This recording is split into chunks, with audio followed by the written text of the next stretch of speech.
help everyone understand online trolling a little better, and how to deal with the harmful ones. Many people think that toxic online interactions stem from a lack of meaningful social feedback to help people adjust their behavior. After all, the internet is still pretty new enough that it's not always clear what the social rules are, and it's really big, so there are a lot of different kinds of communities where different behaviors are acceptable or not. So how can we make more spaces on the internet fun and more comfortable for communities and avoid the worst kinds of cyberbullies and the more vicious trolls? Many activists say that well-moderated communities tend to have more civil conversations. This is linked to the concept used by some social scientists known as the broken windows theory. This says that, for example, areas that have already been hit by vandals are more likely to be targeted again. In other words, where there's already lots of mean-spirited trolling, similar trolls will congregate. On the other hand, communities that already have and enforce civil conversations will discourage more harmful trolls. But intense moderation may make free speech activists cringe. Some people argue that everyone has the right to express themselves however they want, even if other people find it offensive or upsetting. So there's still lots of unanswered questions about the ethics of moderation and anonymity in online environments. But what we do understand about the psychology of trolling can help combat its more serious forms. For example, if the anonymity of the internet is part of what fuels aggressive trolls,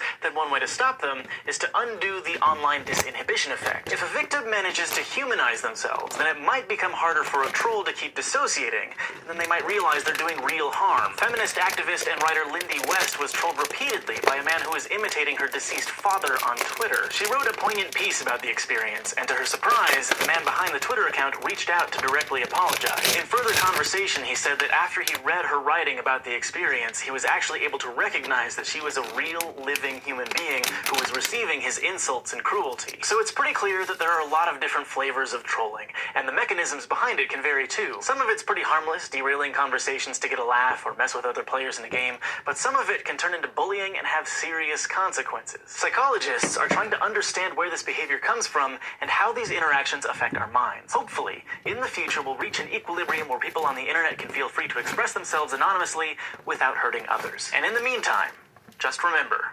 don't feed the trolls. Thanks for watching this episode of SciShow, brought to you by our patrons on Patreon. If you want to help support the show, just go to patreon.com/SciShow, and don't forget to go to youtube.com/SciShow and subscribe. We haven't talked about the vaccine debate here.